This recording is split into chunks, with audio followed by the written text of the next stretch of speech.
I hope you all are studying very well for your exams. So, since it's exam time, without wasting any further time, let's straight away jump into the video. So, the topic in this video is stock and data system. It is in continuation of my previous video on data system, and this is the second method of preparing accounts by the head office in their own books of account for a particular branch. So, it is a bit different with the data system. The number of accounts in this method are more. So, under this system, the head office usually maintains the following accounts in order to exercise greater control over branch stock and the branch expenses. वहाँ पर mainly branch account बनता है data system में, और कुछ subsidiary accounts बनते हैं कुछ missing figures को identify करने के लिए. लेकिन यहाँ पर बहुत सारे accounts बनते हैं ताकि एक head office branch के ऊपर better control, ब्रांच के स्टॉक पर, ब्रांच के एक्सपेंसेस पर और ओवरऑल तरीके से ब्रांच पर ज्यादा कंट्रोल बनाकर रख सके. तो how many accounts are there? Branch debtors, branch stock, branch expenses, goods into branch account, branch adjustment account, branch P&L account, branch fixed asset account and branch cash account. So basically there are 8 accounts. All these 8 accounts are not mandatory to be made in the question, because as per the requirement of the question you may be making 6 account or 5 account or 7 accounts. So it will all depend upon the content of the question. Now let's see the format of different accounts in the stock and data system. As you all know, all these accounts are prepared by the head office in their own books of account for a particular branch. So they'll be making all these accounts that I just named a few seconds before.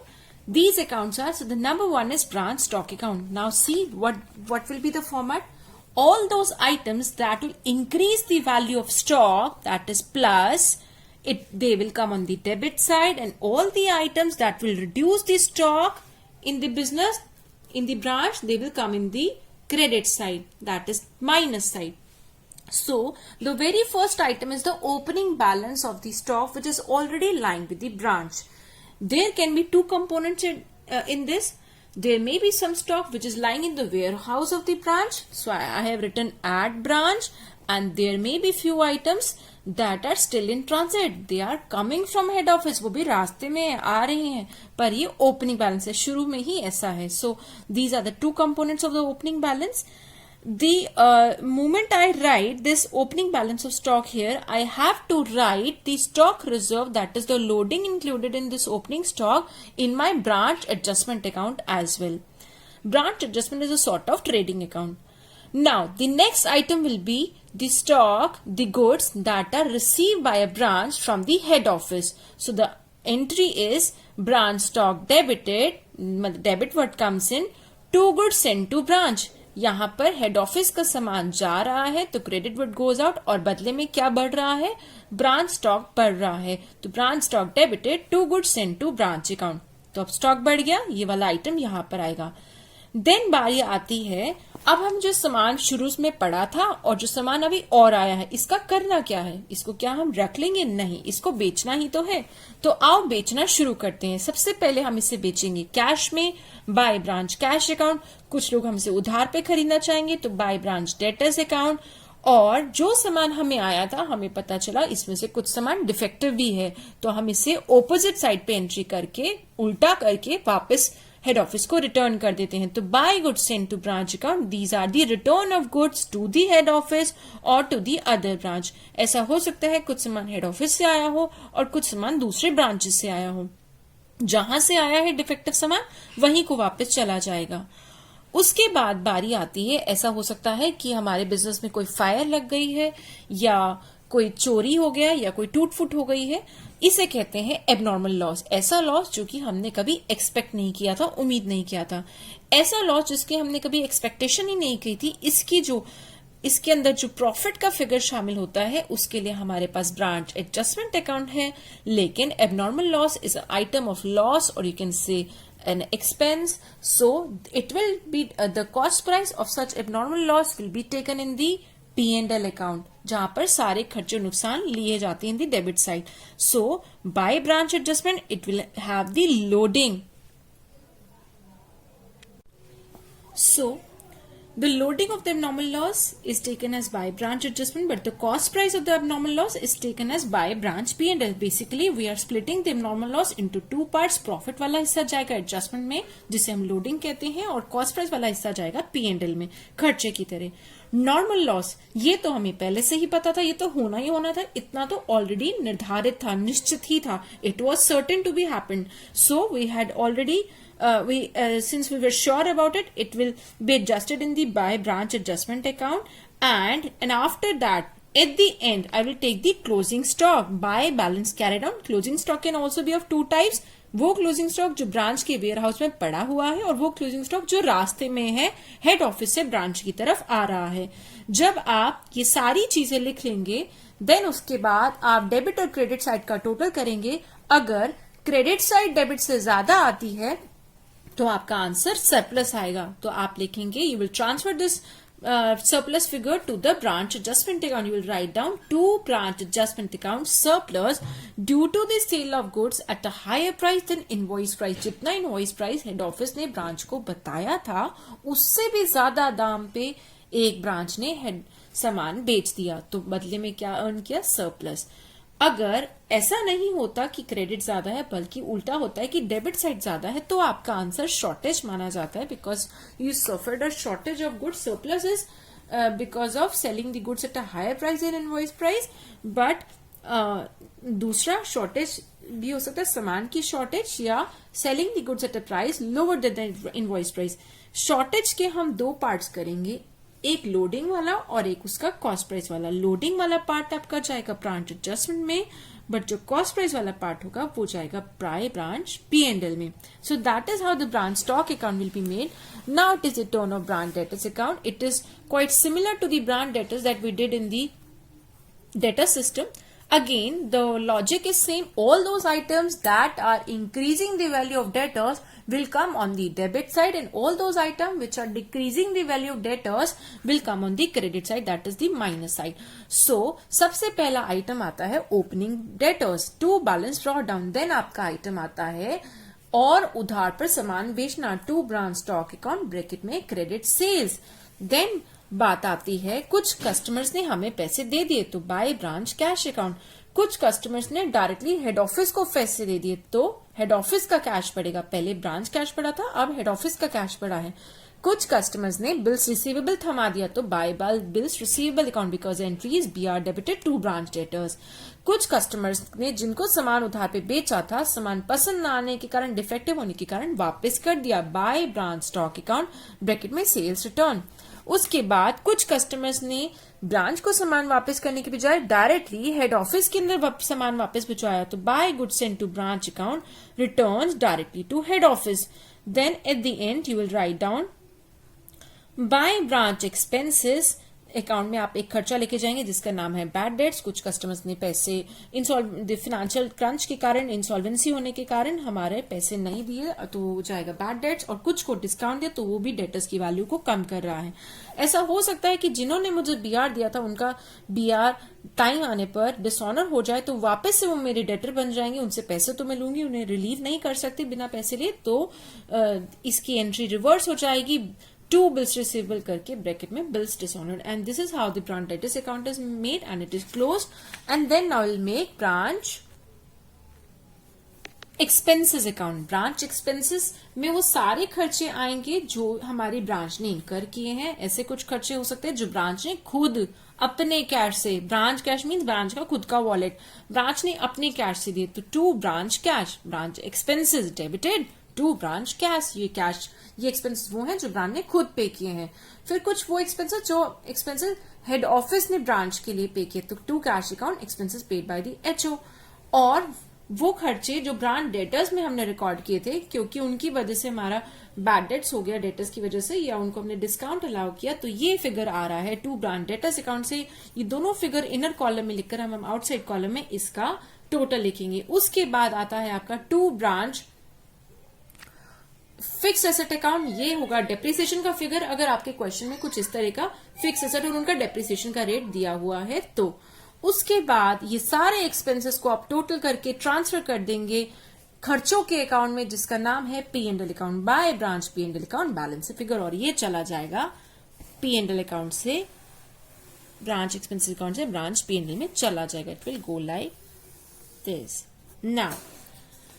Now it is the turn of branch adjustment account. It is a sort of trading account. इसमें जो answer आएगा last में वो trading account की तरह gross profit निकल कर ही आएगा. इसकी भी वही पैटर्न है, debit credit. And the items that will be recorded in this are, सबसे पहले stock reserve of the opening stock and जो सामान हेड ऑफिस ने ब्रांच को भेजा था उसकी loading by goods in to branch को, loading on the goods in by the head office to the branch. और अगर सरप्लस हुआ था तो वो पूरा का पूरा सरप्लस का फिगर यहाँ पे फुल अमाउंट रिकॉर्ड कर दिया जाएगा. अब चलते हैं डेबिट साइड की तरफ.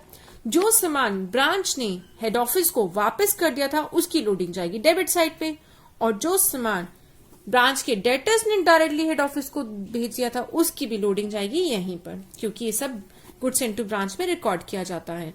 और अगर आपका कोई एबनॉर्मल लॉस हुआ था तो एबनॉर्मल लॉस की लोडिंग जाएगी ब्रांच एडजस्टमेंट में. Then as explain in the branch stock account, मैंने आपसे कहा था एबनॉर्मल लॉस की लोडिंग जाती है ब्रांच एडजस्टमेंट में, क्योंकि हम इसके लिए सर्टेन नहीं थे. लेकिन जो उसका कॉस्ट प्रोजेक्ट, क्योंकि हम इसके लिए सर्टेन नहीं थे, ये खर्चा है, इस वो जाएगा आपका ब्रांच P&L में. उसके बाद जो आपका लास्ट में ब्रांच स्टॉक में स्पॉइलेज या शॉर्टेज निकल कर आया था, जो आपका लास्ट का बैलेंसिंग फिगर था, उसका भी लोडिंग फिगर यहां जाएगा, बट नेट शॉर्टेज आपकी जाएगी ब्रांच P&L में. सिंस ये एक ट्रेडिंग अकाउंट की तरह है तो इसमें सारे डायरेक्ट एक्सपेंसेस जो कि आपके बिजनेस के लिए डायरेक्टली कंट्रीब्यूट करते हैं, वो खर्चे जैसे कि हम ट्रेडिंग अकाउंट में रिकॉर्ड करते हैं वो सभी यहाँ आ जाएंगे. लेकिन जो इनडायरेक्ट खर्चे हैं उनके लिए ब्रांच एक्सपेंसेस अकाउंट है.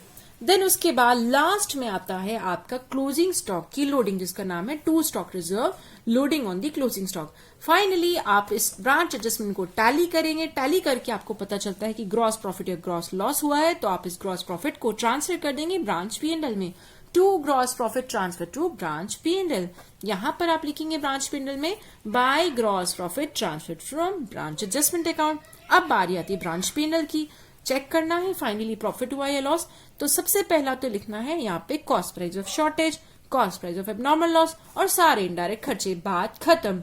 शॉर्टेज जो कि ब्रांच स्टॉक से आया है उसका कॉस्ट प्राइस, एबनॉर्मल लॉस ये भी ब्रांच स्टॉक से है उसका कॉस्ट प्राइस, और ब्रांच एक्सपेंसेस के अकाउंट का सारे का टोटल, वो इनडायरेक्ट एक्सपेंसेस है वो भी सारे यहाँ आ जाएंगे. एंड फाइनली आपका निकल कर आएगा net profit. So that is how the question gets over. All these accounts are required to be made. Now we'll understand this concept better by doing a question. So, I have taken up a question. Mr. X has a branch at Delhi and Agra. दो branches हैं दिल्ली और आगरा में, and the goods are invoiced at a profit of 20% on the sale. If the profit is 20% on sale, it means it is 1/5 of selling price. या मतलब कह दीजिए 1/5 of invoice price. दोनों बातें सेम है. 1/5 of selling price, 1/5 of invoice price. And in other words it is 1/4 of cost price. हमें कौन सा यूज होगा, ये या ये डिपेंड करता है ब्रैकेट में क्या लिखा है. आगे जो भी हम आइटम्स रीड करेंगे.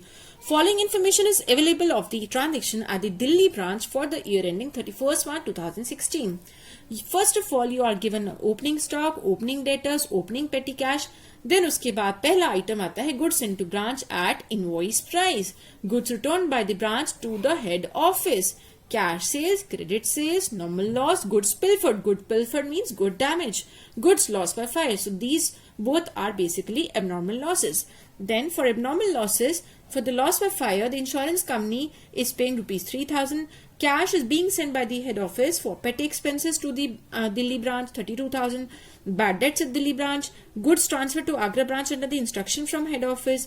Insurance charges paid by the head office. Goods returned by the debtors. And then closing stock is missing that you are required to calculate. And then you are given the closing debtors, closing petty cash.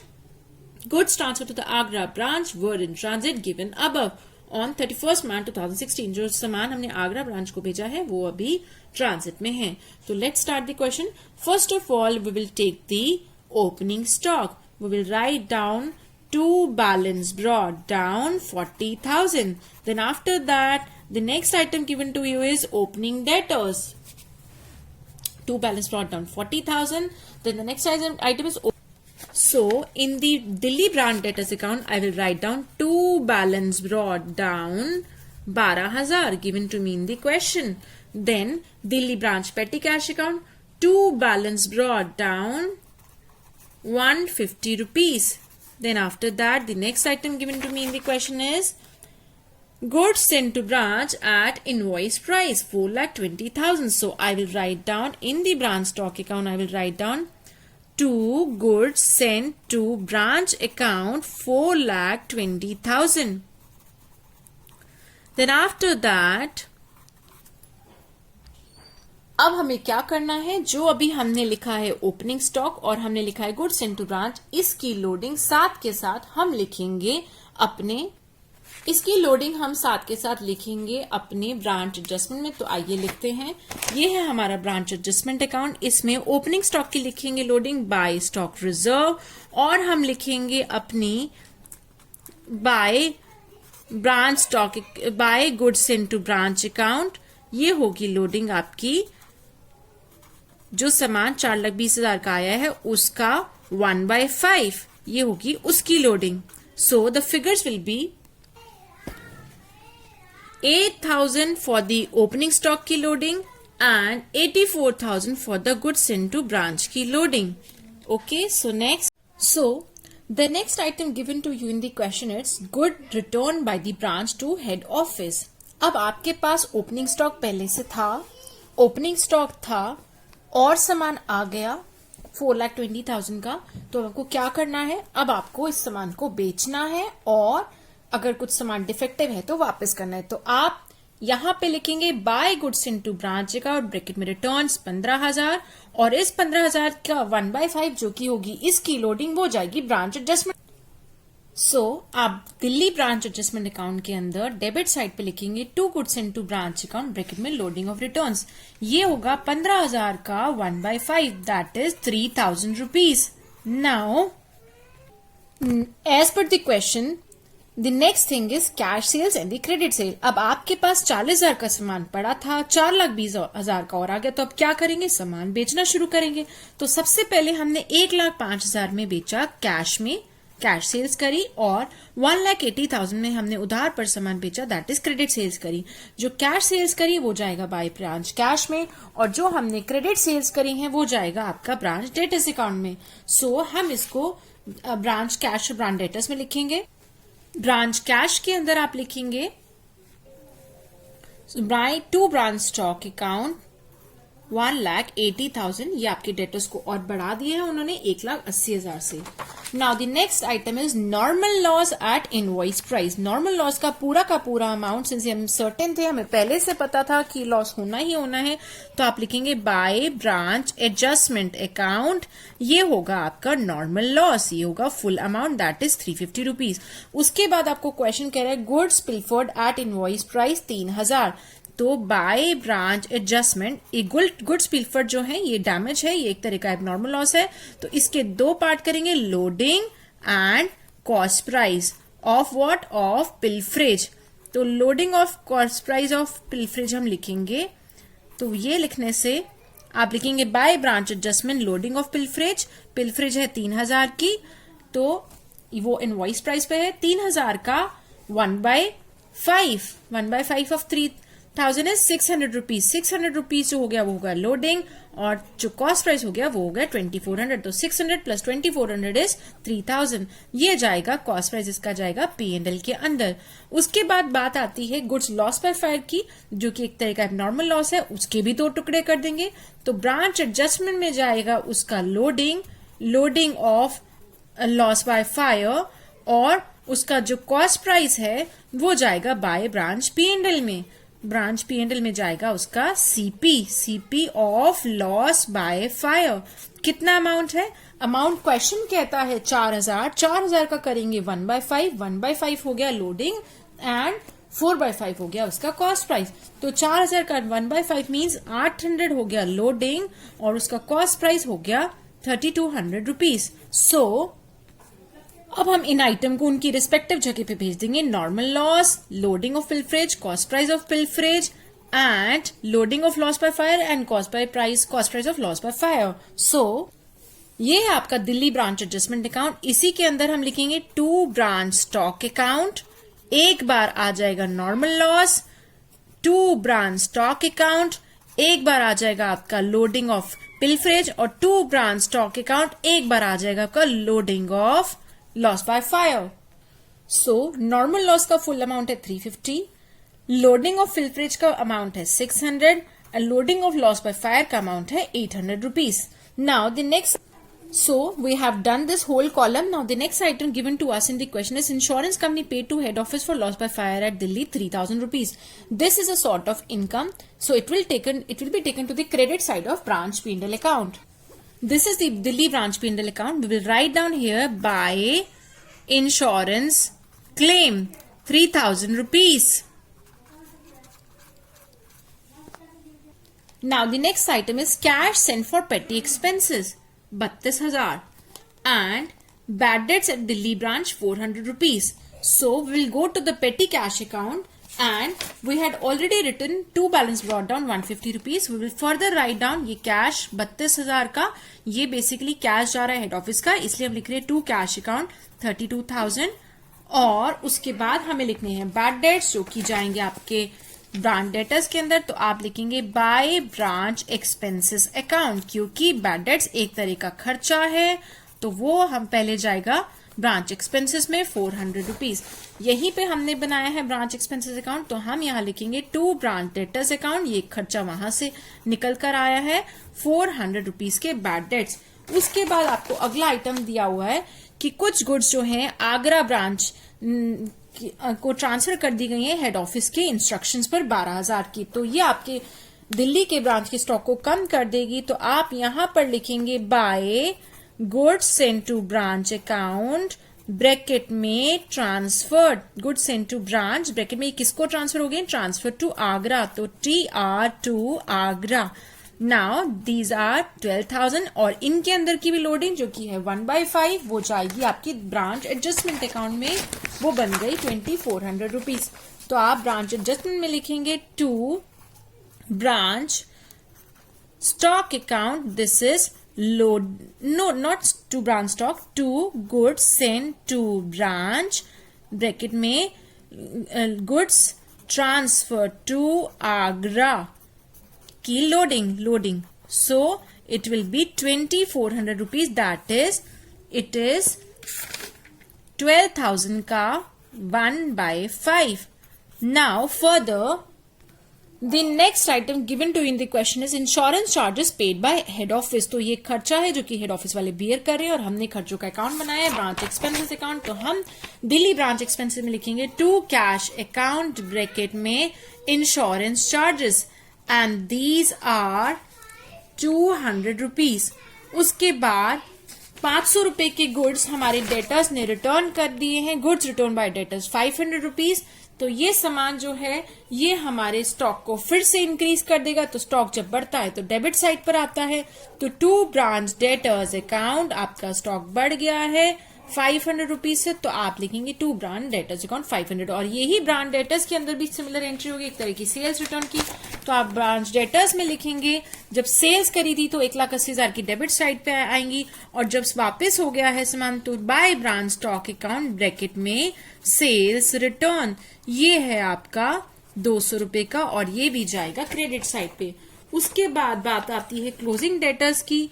Closing debtors आपको question में दे रखे हैं by balance carried down 11,000, question says this, so the total of this side is 1,92,000, so we will write 1,92,000 here, so we will get a balancing figure, that is वो पैसा जो मुझे debtors ने cash में दिया है by branch cash account bracket में balancing figure 1,80,100 रुपए डेटर्स जो हैं वो हमें कैश में दे रहे हैं। अब बारी आती है आपके पेटी कैश अकाउंट की। पेटी कैश को ओपनिंग बैलेंस दिया था 32,000 मुझे कैश हेड ऑफिस से और मिला, लेकिन लास्ट में अगर मेरे पास बैलेंस कैरी डाउन क्वेश्चन के हिसाब से सिर्फ 250 रुपीज है तो पैसा कहाँ गया, वो पैसा खर्च हो गया। तो हम लिखेंगे by branch expenses account 31,900 and the total is 32,150. Now जो आपके खर्चे हुए हैं इन खर्चों को आप खर्चों के अकाउंट में ले जाएंगे, तो आप लिखेंगे to branch petty cash account. ये मुझे पेटी कैश से पता चला कि मेरे पेटी एक्सपेंसेस पे भी खर्चा हुआ है, जो कि हुआ है 31,900 रुपीज। और ब्रांच एक्सपेंसेस अकाउंट से मैं ये देख पा रही हूँ कि मेरा टोटल खर्चा जो खर्चों के रूप में हुआ है वो हो गया है 32,500। ये सारा का सारा खर्चा मैं ट्रांसफर कर दूंगी बाय ब्रांच P&L के अंदर। By branch P&L account bracket में balancing figure, this is 32,500 and I will total both the sides equally. So I will take this expense to my branch P&L. This is my branch P&L. I will write it here. To branch expenses account. This is 32,500 rupees. Now, my branch Delhi branch stock account is totally complete. Nothing is left to be done in this. So I will simply total both these sides and find out the balancing figure, because the closing stock was not given to me in the question. It was written as a question mark. So I have calculated it successfully. So the total of both these sides is 4,60,500. This side 4,60,500 on this side. So the net balance that I found is 1,41,150 rupees. So this is your balancing figure, or you can say this, it is your closing stock. So branch Delhi branch stock account खत्म हो गया, Delhi branch debtors account खत्म हो गया, Delhi branch petty cash account खत्म हो गया, Delhi branch expenses account is also over. Now it's the turn of Delhi branch adjustment account. So how will proceed? We have return the opening stock की loading, we have return the goods sent to branch की loading, जो goods branch ने head office को वापस करी उसकी loading, normal loss पूरा लिख लिया हमने, पिलफरेज की लोडिंग लिख ली हमने, लॉस बाय फायर की लोडिंग लिख ली, और हमने जो सामान आगरा को भेजा उसकी भी लोडिंग लिख ली. सिर्फ एक लोडिंग लिखनी बाकी रह गई है, वो है आपका क्लोजिंग स्टॉक का stock reserve. To stock reserve bracket में क्लोजिंग. ये जो लोडिंग है ये बेसिकली क्लोजिंग स्टॉक की है, जो कि होगा 1,41,150 का 1/5. So it will be equal to 28,230 rupees. So your answer will be to gross profit transferred to branch P&L account. The answer will be 56,620 rupees. So the total is 92,000 both the sides.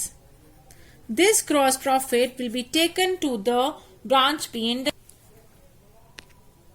So I will write down by gross profit brought down 56,620 rupees.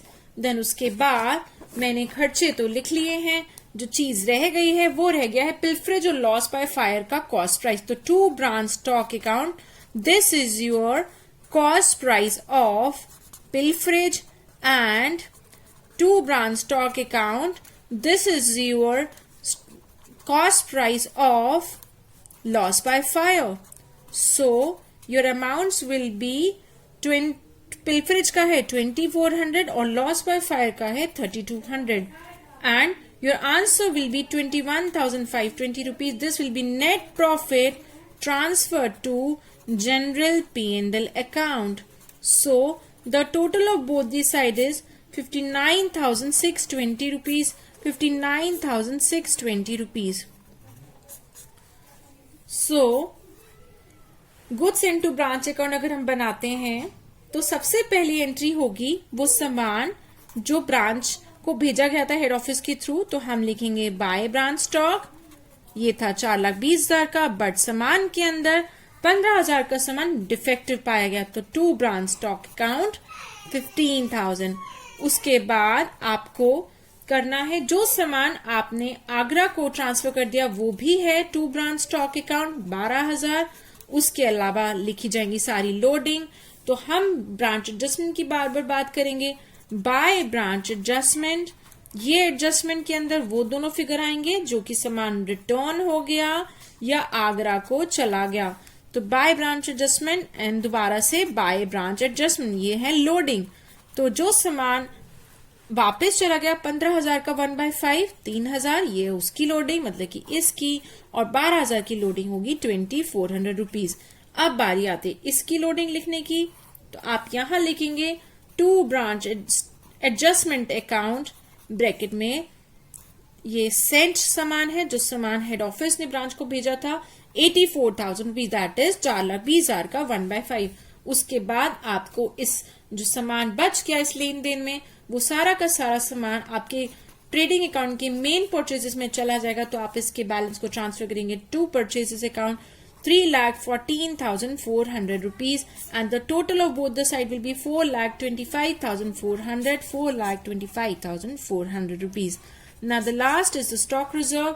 सबसे पहले आप लिखते हैं opening stock का stock reserve, तो आप लिखेंगे by balance brought down 8,000 और आप लिखेंगे टू बैलेंस कैरेड डाउन 8,000। और जब आपने 8,000 ये लिखा था ओपनिंग स्टॉक का स्टॉक रिजर्व, इसको आपने हाथ के हाथ ट्रांसफर कर दिया था ब्रांच एडजस्टमेंट में 8,000 टू ब्रांच एडजस्टमेंट 8,000। और जब आपने क्लोजिंग स्टॉक का स्टॉक रिजर्व लिखा तो आपने लिखा 28,230 और ये भी आपने साथ के साथ ब्रांच एडजस्टमेंट में ट्रांसफर कर दिया 28,230।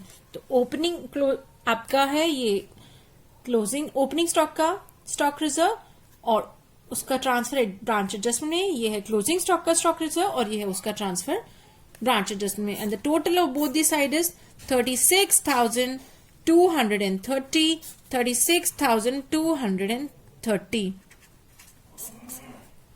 So that's it. So this is how we'll be doing this question. I hope आप सबको समझ आया है. Thanks for being connected with me. I hope you perform very well in your exam. Best of luck for your exams, for your upcoming exams. To all of you who are watching this video, and may God fulfill your wishes. And please be connected. And if you do like this video, give a big thumbs up. Thanks a lot.